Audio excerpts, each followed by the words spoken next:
Pagi dan salam damai sejahtera untuk kita semua. Pada pagi hari ini kita kembali berjumpa untuk melaksanakan proses pembelajaran sebagaimana mestinya. Sebelum kita melanjutkan proses pembelajaran itu, baiklah kita mengawalinya dengan doa. Dalam nama Bapa dan Putra dan Roh Kudus. Amin. Allah Bapa yang Maha Pengasih dan Penyayang, kami berterima kasih kepadamu atas penyertaan yang boleh kami rasakan hingga saat ini, di mana kami boleh melaksanakan proses pembelajaran ini dalam keadaan yang sehat. Berkati pertemuan kami ini dari awal, pertengahan, hingga berakhirnya. Demi Kristus, Tuhan dan pengantara kami. Amin. Dalam nama Bapa dan Putra dan Roh Kudus. Amin. Anak-anak yang terkasih, dalam minggu lalu kita membahas tema tentang manusia sebagai citra Allah yang diberi kemampuan akal budi dan hati nurani. Dalam pertemuan kali ini, yang merupakan kelanjutan atau rentetan dari tema yang telah lalu, kita membahas tentang kemampuan manusia, yakni aku memiliki kemampuan. Tema ini yang akan kita bahas dalam pertemuan kali ini. Sebagai makhluk yang paling mulia yang diciptakan oleh Tuhan, dengan dibekali kemampuan akal budi dan hati nurani, manusia itu diberi kemampuan yang berbeda-beda satu dengan yang lainnya.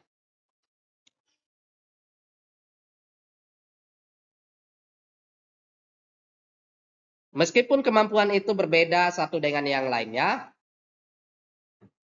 hendaknya manusia sebagai citra Allah berusaha secara terus-menerus untuk mengembangkan kemampuan yang ia miliki. Dan kemampuan itu perlu disadari secara penuh. Karena iman Kristiani pada umumnya menegaskan bahwa setiap manusia sejak awal ia diciptakan diberi dengan kemampuan-kemampuan itu. Dan kemampuan-kemampuan itu diberikan oleh Allah sebagai pembeda dari makhluk-makhluk ciptaan lainnya, yang dijadikan sebagai bekal hidup bagi manusia.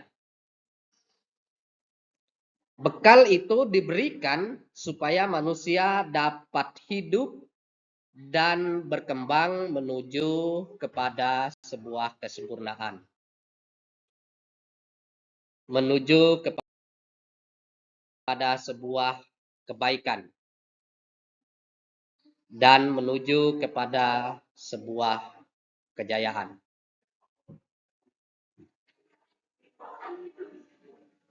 Oleh karena itu, manusia harus menyadari siapa dirinya. Ia hidup, bertumbuh, dan berkembang bersama dengan orang lain dalam kemampuan-kemampuan yang ia miliki itu. Sebab tidak seorang pun di dunia ini yang tidak memiliki kemampuan. Tugas manusia dalam mengembangkan kemampuan, dalam mengembangkan keterampilan, dalam mengembangkan potensi diri yang ada padanya, yang memang sudah ada sejak awal manusia itu diciptakan, ialah tugasnya bertanya dan mencari serta menemukan dalam dirinya kemampuan-kemampuan itu. Kemampuan-kemampuan itu dicari, ditemukan, dan dikembangkan, serta bekerja sama dalam mengembangkan diri yang ada.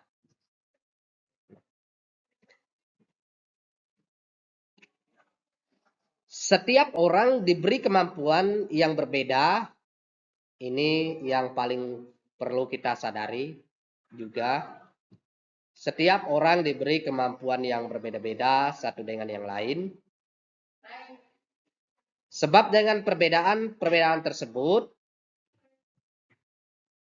maka terjadilah apa yang Tuhan kehendaki, yaitu supaya manusia bisa saling membantu, saling melengkapi satu dengan yang lainnya.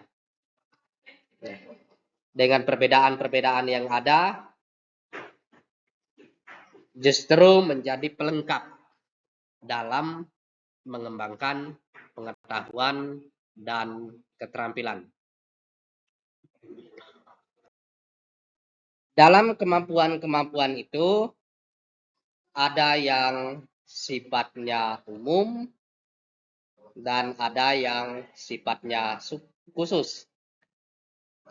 Yang bersifat umum berarti yang dimiliki oleh sebagian besar orang. Sedangkan yang bersifat khusus adalah bagian-bagian yang tertentu saja yang dimiliki oleh seseorang.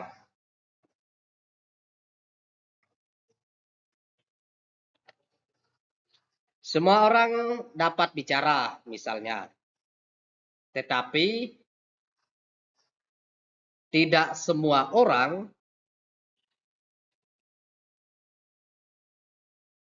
dapat berbicara di depan umum. Pada dasarnya yang bersangkutan atau setiap pribadi dia dapat berbicara, tetapi di depan umum bisa saja tidak dapat berbicara, menjadi tidak bisa. Ada yang pandai berpidato, ada yang pandai menulis dengan tulisan indah, ada yang pandai membuat karya-karya seni, dan lain sebagainya. Itulah kemampuan-kemampuan yang dimiliki oleh manusia.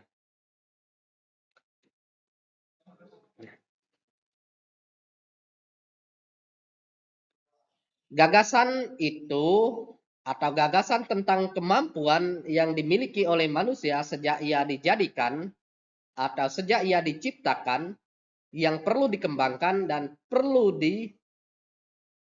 dirawat, dijaga, dan dijadikan sebagai tujuan hidup yang lebih baik. Menjadi jelas jika kita membacanya dalam perumpamaan Yesus tentang talenta.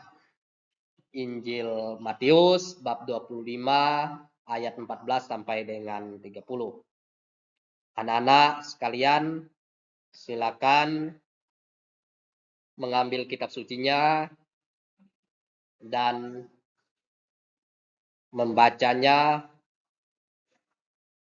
untuk dipelajari dan diambil makna-makna yang terkandung di dalamnya.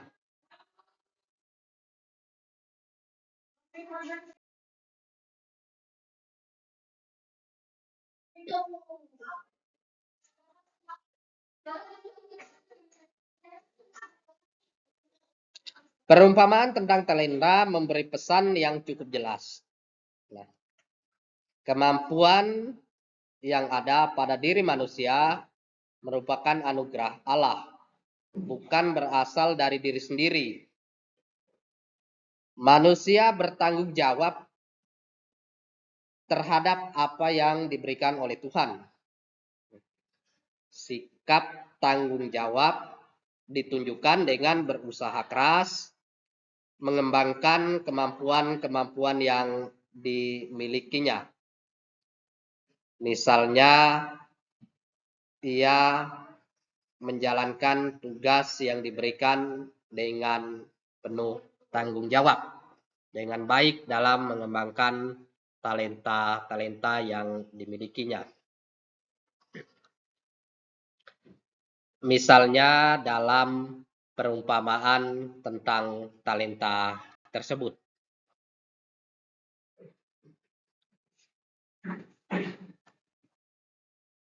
Sebaliknya, bila manusia hanya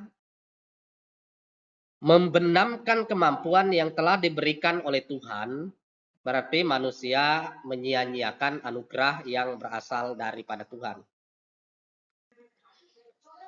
Oleh karena itu, manusia diharapkan, disarankan, diminta, bahkan diharuskan bagaimanapun caranya supaya berusaha semaksimal mungkin dalam mengembangkan kemampuan-kemampuan yang dimiliki. Sebab jika tidak dilakukan usaha untuk mengembangkan talenta-talenta, maka kemampuan yang diberikan oleh Tuhan itu akan menjadi hilang.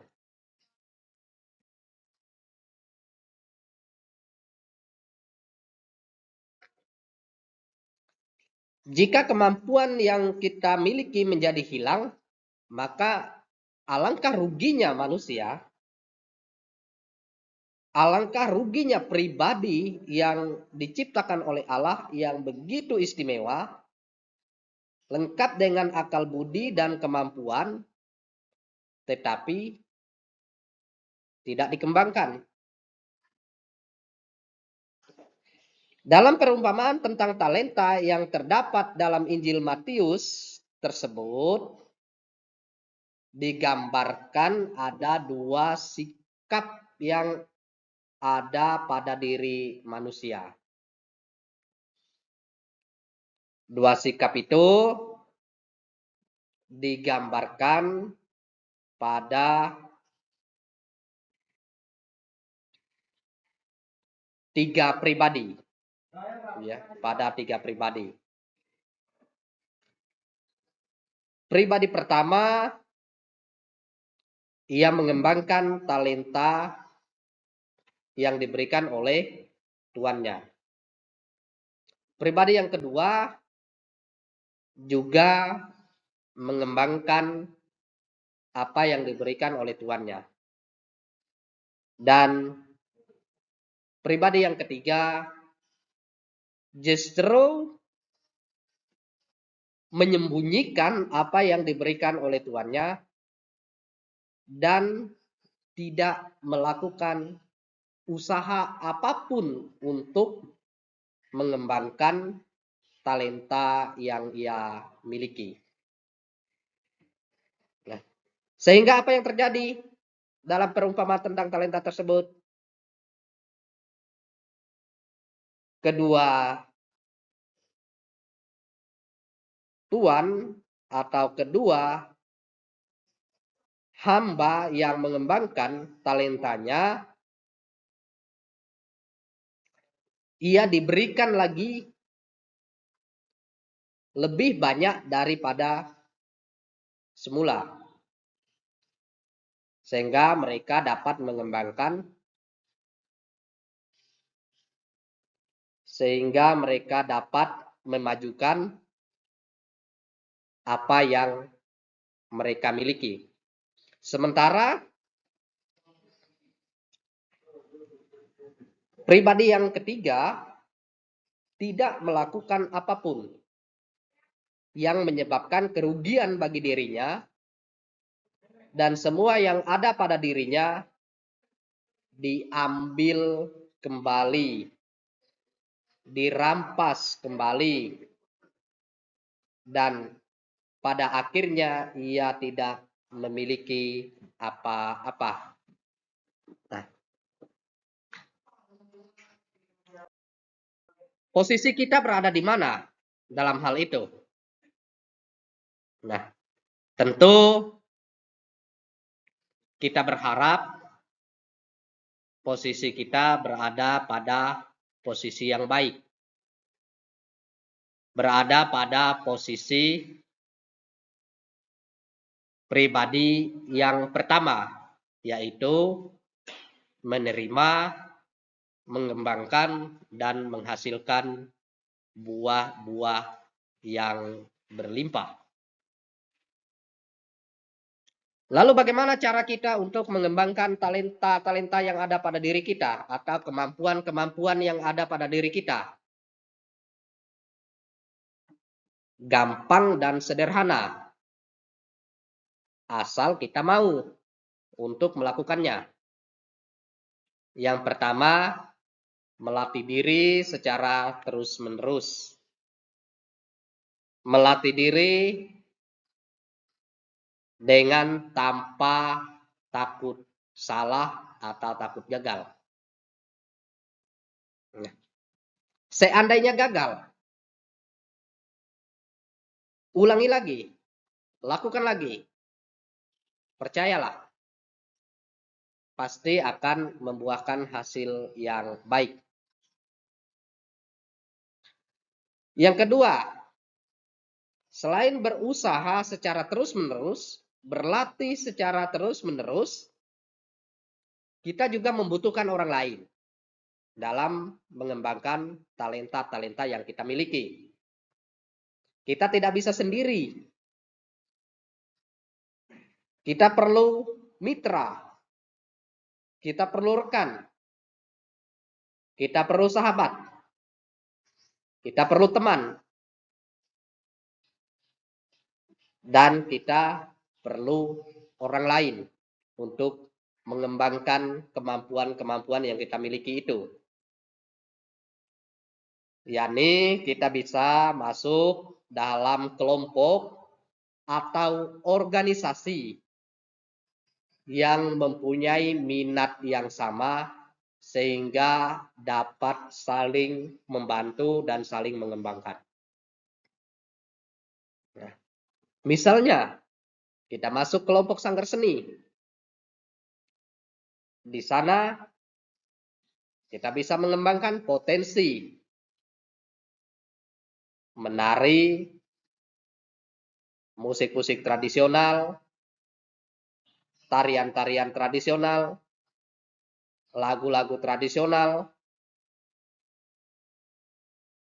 ataupun kegiatan-kegiatan kelompok-kelompok lainnya. Kita bisa menemukan apabila kita tidak dapat atau kita tidak bisa, kita bisa bertanya. Nah, bertanya tentunya kita bertanyalah kepada yang bisa. Dan jangan malu untuk bertanya. Bertanyalah selagi itu baik. Bertanyalah selagi itu bertujuan untuk sebuah kemajuan.